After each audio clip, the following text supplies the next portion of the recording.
In Krishna consciousness, one comes directly into communion with Krishna, and thus all directions from Krishna may be understood in that transcendental state. One is sure to achieve results by such activities and attain conclusive knowledge. One has only to carry out the orders of Krishna or his representative, the spiritual master. Text 54. Arjuna uvacha stihita brahajnasya kavasya samati stasya keshava stihita tihi kim prabhashita kim asita vrajita kim. Translation. Arjuna said, "What are the symptoms of one whose consciousness is thus merged in transcendence? How does he speak, and what is his language? How does he sit, and how does he walk?" Purport. As there are symptoms for each and every man in terms of his particular situation, similarly, one who is Krishna conscious has his particular nature, talking, walking, thinking, feeling, etc. As a rich man has his symptoms by which he is known as a rich man, as a diseased man has his symptoms by which he is known as diseased, or as a learned man has his symptoms, so a man in transcendental consciousness of Krishna has specific symptoms in various dealings. One can know his specific symptoms from the Bhagavad Gita. Most important is how the man in Krishna consciousness speaks, for speech is the most important quality of any man. It is said that a fool is undiscovered as long as he does not speak, and certainly a well-dressed fool cannot be identified unless he speaks, but as soon as he speaks, he reveals himself at once. The immediate symptom of a Krishna-conscious man is that he speaks only of Krishna and of matters relating to him. Other symptoms then automatically follow, as stated below. Text 55. Shri Bhagavan Uvacha Prajahati Yada Kaman Savan Pata Manogatan Atman Ye Vatmana Tushta Stita Prajanas Tadochayate. Translation. The Blessed Lord said, "O Partha, when a man gives up all varieties of sense desire which arise from mental concoction, and when his mind finds satisfaction in the self alone, then he is said to be in pure transcendental consciousness." Purport. The Bhagavatam affirms that any person who is fully in Krishna consciousness or devotional service of the Lord has all the good qualities of the great sages, whereas a person who is not so transcendentally situated has no good qualifications, because he is sure to be taking refuge in his own mental concoctions. Consequently, it is rightly said herein that one has to give up all kinds of sense desire manufactured by mental concoction. Artificially, such sense desires cannot be stopped, but if one is engaged in Krishna consciousness, then, automatically, sense desires subside without extraneous efforts. Therefore, one has to engage himself in Krishna consciousness without hesitation, for this devotional service will instantly help one to the platform of transcendental consciousness. The highly developed soul always remains satisfied in himself by realizing himself as the eternal surveyor of the Supreme Lord. Such a transcendentally situated person has no sense desires resulting from petty materialism. Rather, he remains always happy in his natural position of eternally serving the Supreme Lord. Text 56. Dukeshvanud vignamana sukheshu vigata spridha vitaragavaya krode stitati muniuchyate. Translation. One who is not disturbed in spite of the threefold miseries, who is not elated when there is happiness, and who is free from attachment, fear, and anger, is called a sage of steady mind. Purport.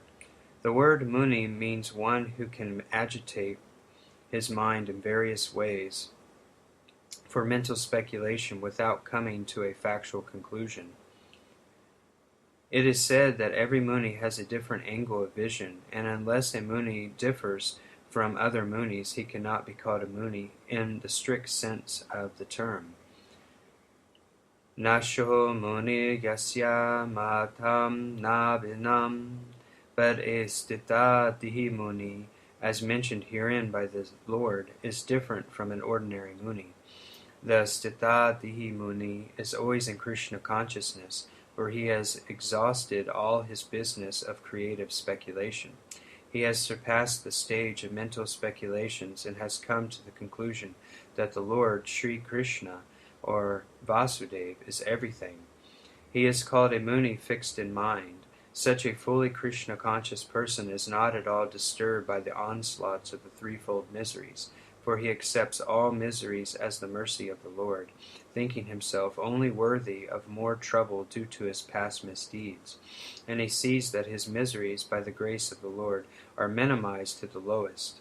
Similarly, when he is happy, he gives a credit to the Lord, thinking himself unworthy of the happiness. He realizes that it is due only to the Lord's grace that he is in such a comfortable condition and able to render better service to the Lord. And for the service of the Lord, he is always daring and active and is not influenced by attachment or aversion. Attachment means accepting things for one's own sense gratification, and detachment is the absence of such sensual attachment. But one fixed in Krishna consciousness has neither attachment nor detachment, because his life is dedicated in the service of the Lord. Consequently, he is not at all angry even when his attempts are unsuccessful. A Krishna conscious person is always steady in his determination. Text 57. Yaha savatrana visnesas tata prapya shubha shubham na vinandati na devishtai tasya prajna pratishtita. Translation. He who is without attachment, who does not rejoice when he obtains good, nor lament when he obtains evil, is firmly fixed in perfect knowledge. Purport. There is always some upheaval in the material world which may be good or evil. One who is not agitated by such material upheavals, who is unaffected by good and evil, is to be understood to be fixed in Krishna consciousness. As long as one is in the material world, there is always the possibility of good and evil, because this world is full of duality. But one who is fixed in Krishna consciousness is not affected by good and evil, because he is simply concerned with Krishna, who is all good absolute. Such consciousness in Krishna situates one in a perfect transcendental position called technically samadhi. Text 58. Yada samharate chayam gurmo niganeva savasya indriyanindriyateviyas tasya prajna pratishtita. Translation. One who is able to withdraw his senses from sense objects, as the tortoise draws his limbs within the shell, is to be understood as truly situated in knowledge. Purport. The test of a yogi, devotee, or self-realized soul is that he is able to control the senses according to his plan. Most people, however, are servants of the senses and are thus directed by the dictation of the senses. That is the answer to the question as to how the yogi is situated. The senses are compared to venomous serpents. They want to act very loosely and without restriction. The yogi or the devotee must be very strong to control the serpents, like a snake charmer. He never allows them to act independently. There are many injunctions in the revealed scriptures. Some of them are do nots, and some of them are do's. Unless one is able to follow the do's and the do nots, restricting oneself from sense enjoyment, it is not possible to be firmly fixed in Krishna consciousness. The best example set herein is the tortoise. The tortoise can at any moment wind up his senses and exhibit them again at any time for particular purposes. Similarly, the senses of the Krishna-conscious persons are used only for some particular purpose in the service of the Lord, and are withdrawn otherwise. Keeping the senses always in the service of the Lord is the example set by the analogy of the tortoise, who keeps the senses within. Text 59. Vishaya vinivatate nirarasya dihina rasa vajam rasopiyasya param drishtva nivatate. Translation: the embodied soul may be restricted from sense enjoyment, though the taste for sense objects remains. But, seizing such engagements by experiencing a higher taste, he is fixed in consciousness. Purport: unless one is transcendentally situated, it is not possible to cease from sense enjoyment. The process of restriction from sense enjoyment by rules and regulations is something like restricting a diseased person from certain types of eatables. The patient, however, never likes such restrictions, nor loses his taste for eatables. Similarly, sense restriction by some spiritual process like Ashtanga Yoga in the matter of yama, niyama, asana, pranayama, pratyahara, dharana, dhyana, etc., is recommended for less intelligent persons who have no better knowledge. But one who has tasted the beauty of the Supreme Lord Krishna in the course of his advancement in Krishna consciousness no longer has a taste for dead material things. Therefore, restrictions are there for the less intelligent neophytes in the spiritual advancement of life. But such restrictions are only good if one actually has a taste for Krishna consciousness.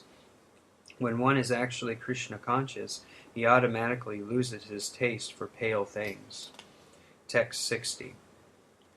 Yatato hiyapi konteya purushasya vipashyata indriyani pramatini aranti prasapaham mana. Translation: the senses are so strong in impetus, O Arjuna, that they forcefully carry away the mind even of a man of discrimination who is endeavoring to control them.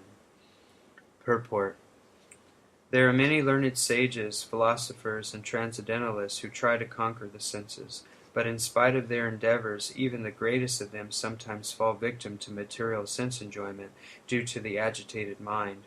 Even Vishvamrita, a great sage and perfect yogi, was misled by Menaka into sex enjoyment, although the yogi was endeavoring for sense control with severe types of penance and yoga practice. And, of course, there are so many similar instances in the history of the world. Therefore, it is very difficult to control the mind and the senses without being fully Krishna conscious. Without engaging the mind in Krishna, one cannot see such material engagements. A practical example is given by Sri Yamunanjacharya, a great saint and devotee, who says, since my mind has been engaged in the service of the lotus feet of Lord Krishna, and I have been enjoying an ever-new transcendental humor, whenever I think of sex life with a woman, my face at once turns from it, and I spit at the thought. Krishna consciousness is such a transcendentally nice thing that automatically material enjoyment becomes distasteful. It is as if a hungry man has satisfied his hunger by a sufficient quantity of nutritious eatables. Maharaj Ambarish also conquered a great yogi, Durvasa Muni, simply because his mind was engaged in Krishna consciousness. Text 61. Tani savani samyamya yukta siddha matpara veshehi yashendriyani tasya prajna pratishtita. Translation: one who restrains his senses and fixes his consciousness upon me is known as a man of steady intelligence. Purport: that the highest conception of yoga, perfection, is Krishna consciousness is clearly explained in this verse. And unless one is Krishna conscious, it is not at all possible to control the senses. As cited above, the great sage Durvasa Muni picked a quarrel with Maharaj Ambarish, and Durvasa Muni unnecessarily became angry out of pride and therefore could not check his senses.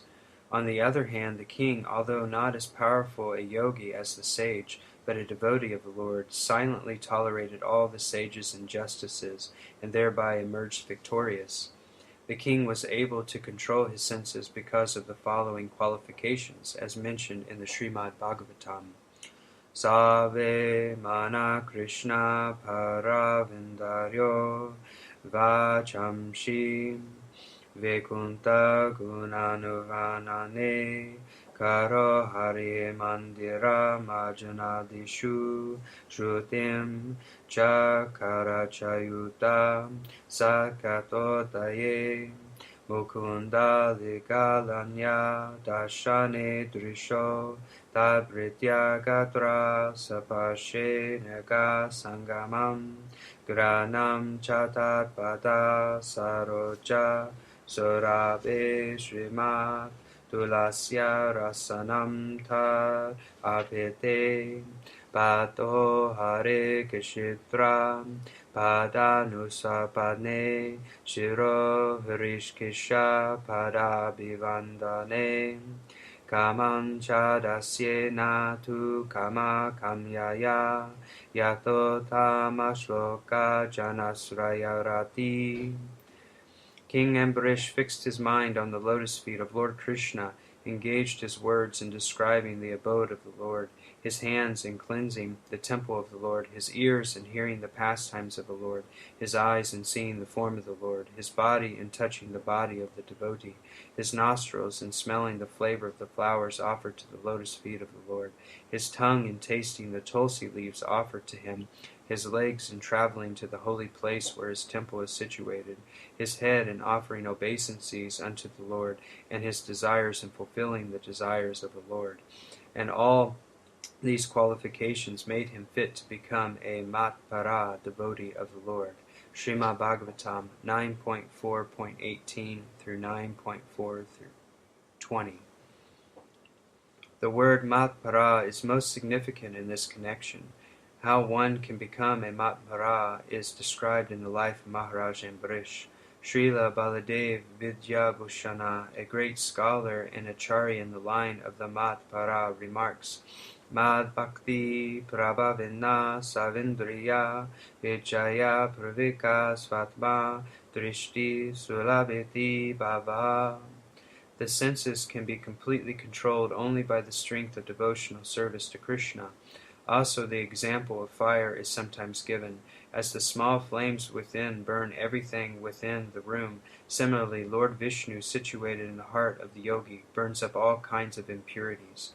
The Yoga Sutra also prescribes meditation on Vishnu, and not meditation on the void. The so-called yogis who meditate on something which is not the Vishnu form simply waste their time in a vain search after some phantasmagoria. We have to be Krishna conscious, devoted to the personality of Godhead. This is the aim of the real yoga. Text 62.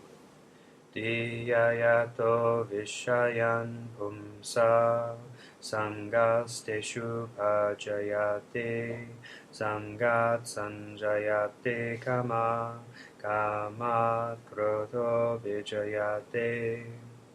Translation.